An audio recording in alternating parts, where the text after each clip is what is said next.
Assalamualaikum warahmatullahi wabarakatuh. Waalaikumsalam warahmatullahi wabarakatuh. Selamat pagi.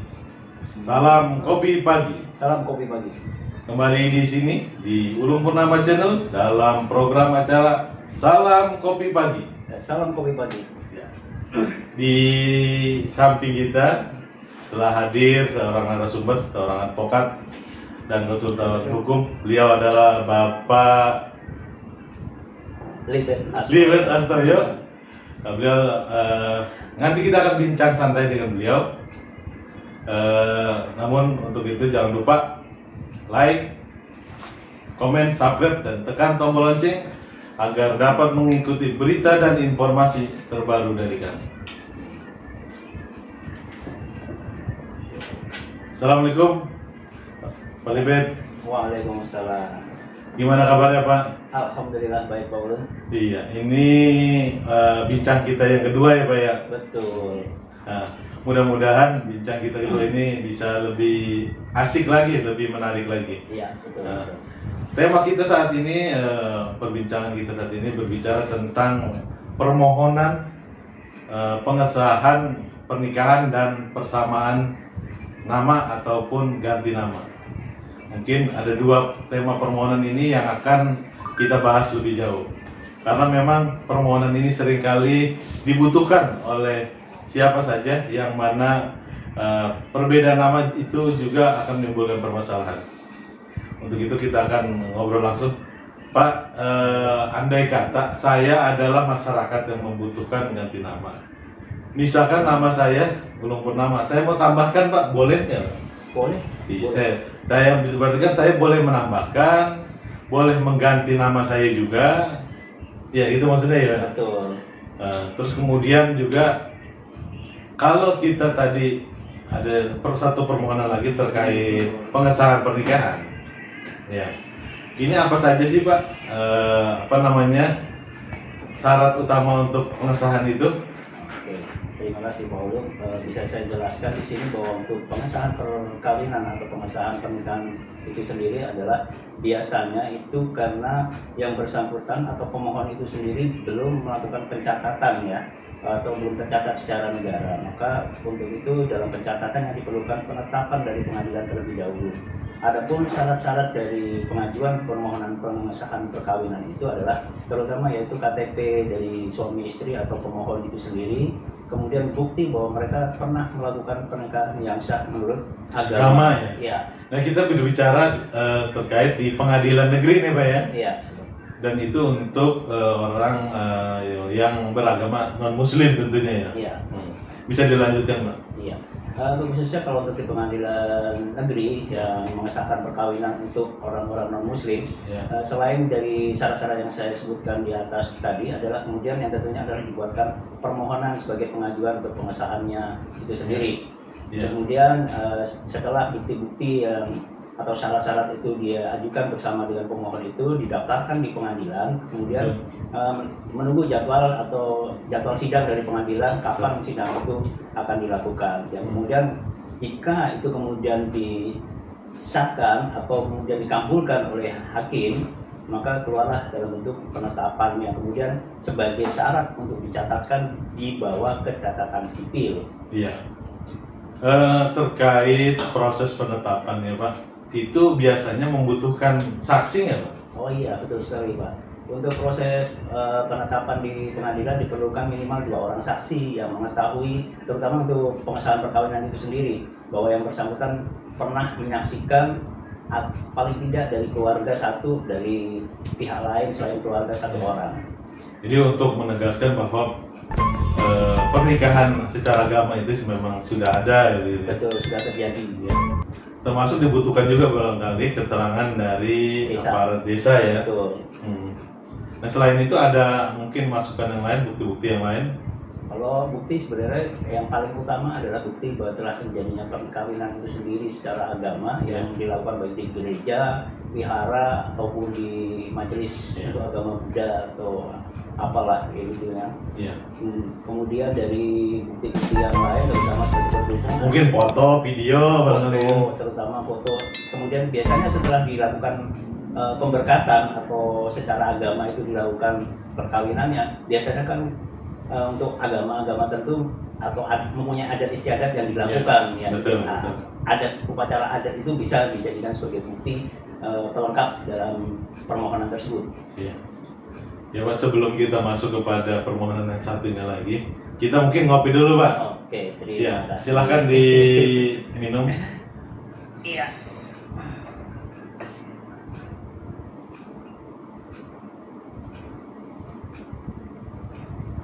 Kopinya ciri khas. Iya, kan namanya juga kopi pagi. Cuma belum ada merek nih Pak. Iya.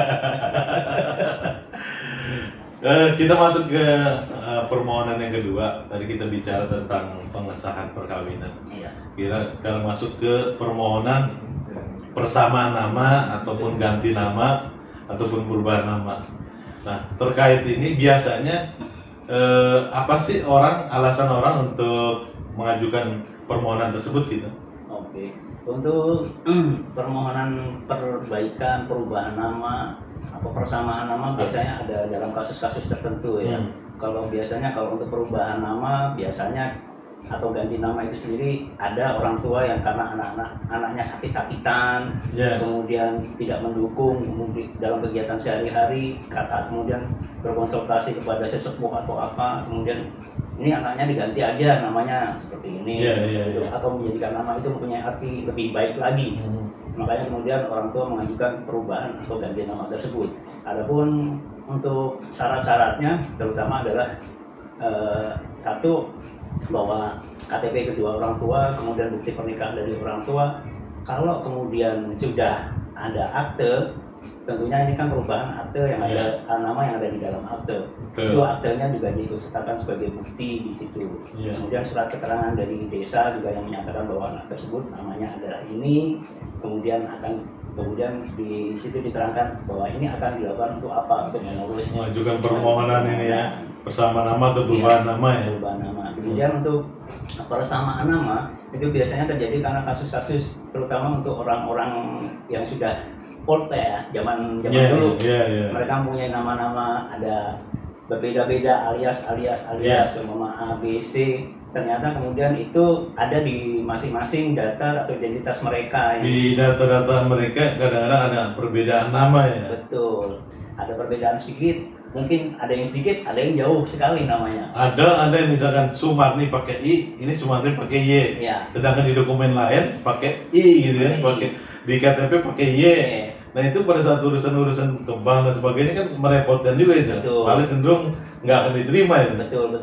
Namun kalau untuk yang perbedaan yang tidak menimbulkan perubahan arti dari nama itu sendiri, kita sudah pernah berkonsultasi dengan Kasih di catatan sipil bahwa itu tidak diperlukan, hanya butuh keterangan dari catatan sipil gitu. Begitu dapat kami sampaikan.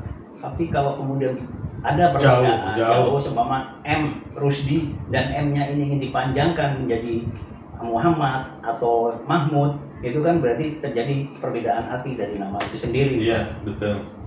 Nah, makanya kalau untuk yang itu perlu, kan itu masuknya ke dalam yang ranah pertama tadi, untuk perubahan nama. Kemudian kalau untuk persamaan nama, karena adanya perbedaan atau alias yang dimiliki nama dari seseorang tersebut, kemudian dalam urusan bank atau kemudian terjadi perbedaan di sertifikat nama, terutama yang paling membutuhkan persamaan nama itu kalau berurusan dengan bank atau asuransi. Betul. Di situ. Betul. Nah, terkait adanya perbedaan nama yang sebelumnya kan sudah ada nama tercantum mungkin di ijazah, ya kan, di akte kelahiran dan data-data pribadi yang bersangkutan. Nah, kemudian diajukan permohonan. Kira-kira akibat hukumnya terhadap dokumen tersebut gimana nih, Pak? Oh, gitu. Kalau untuk akibat hukum dari dokumen-dokumen tersebut seperti ijazah, sebenarnya ijazah tersebut tetap berlaku. Namun untuk identitas yang akan dipakai tentunya akan mengikuti dari hasil penetapan pengadilan terkait dengan nama yang akan dipilih. Kemudian kalau kemudian itu akan dipakai nama yang setelah hasil penetapan, otomatis berarti diperlukan keterangan-keterangan terkait dengan ijazah-ijazah atau dokumen yang sudah dipunyai sebelumnya.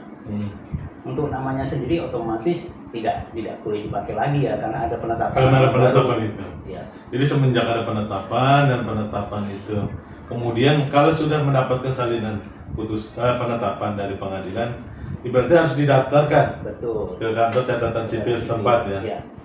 Jadi kemudian setelah itu baru mendapatkan nama baru jadinya kan, ataupun identitas baru sesuai penetapannya. Nah, untuk masyarakat pada umumnya dalam hal ini, misalkan jika saya lah anggap membutuhkan adanya perubahan nama, kemudian kalau kita ganti lagi, memungkinkan nggak? Masih memungkinkan. Sebenarnya itu kan pengganti nama atau berubah nama itu kan hak ya. Ya. Cuman kemudian dalam prakteknya tentunya pengajuan itu sendiri kan harus dapat dipertanggungjawabkan. Tentu ada alasan-alasan yang masuk akal, ya. yang dapat dipertanggungjawabkan lah, terutama itu karena apa? Pergantian nama atau identitas itu kan ada kemungkinan di balik itu ada bentuk-bentuk kriminal yang disembunyikan. Yeah. Nah, hakim selalu melihat hal seperti itu. Makanya jangan sampai terjadi perubahan identitas itu malah mengaburkan identitas itu. Iya, ada permasalahan hukum gitu kan. Iya. Nah, setelah penetapan ini jadi, biasanya kan masyarakat ini kadang-kadang bingung ya. Berapa lama sih pembatasan waktunya untuk bisa untuk mendaftarkan itu? Ada batas waktunya nggak? Penetapan untuk segera didaftarkan di catatan sipil? Biasanya kalau itu sesuai dengan ketentuan itu biasanya 60 hari. 60 hari ya. 60 hari. Jadi harus segera didaftarkan. Harus segera didaftarkan. Karena bagaimana juga kalau tenggang waktunya terlalu lama kan pasti nanti di catatan sipil akan terjadi perbedaan catatan. Saya rasa informasi ini menjadi sangat penting buat masyarakat agar dapat mengetahui betapa pentingnya permohonan ini dilakukan, karena ini kegiatan kita sehari-hari. Karena contoh kita berurusan dengan bank, berurusan dengan asuransi, berurusan dengan dokumen-dokumen berawal dari identitas yang kita punyai. Terima kasih Pak Libet atas waktu bincang santai di Salam Kopi Pagi. Semoga selalu sehat, amin. Panjang umur ya, amin. Dan tambah sukses. Amin. Sukses juga buat Pak Ulung. Iya. Demikian pemirsa bincang santai kami dengan narasumber kita Bapak Libet Astoyo. Beliau adalah praktisi hukum yang sudah biasa menangani perkara-perkara di pengadilan negeri, dan mungkin kita di lain waktu akan berbincang santai dengan beliau lagi dengan tema yang berbeda. Semoga bincang santai kita ini dapat bermanfaat untuk kita semua. Wassalamualaikum warahmatullahi wabarakatuh. Waalaikumsalam warahmatullahi wabarakatuh. Salam Kopi Pagi. Salam Kopi Pagi.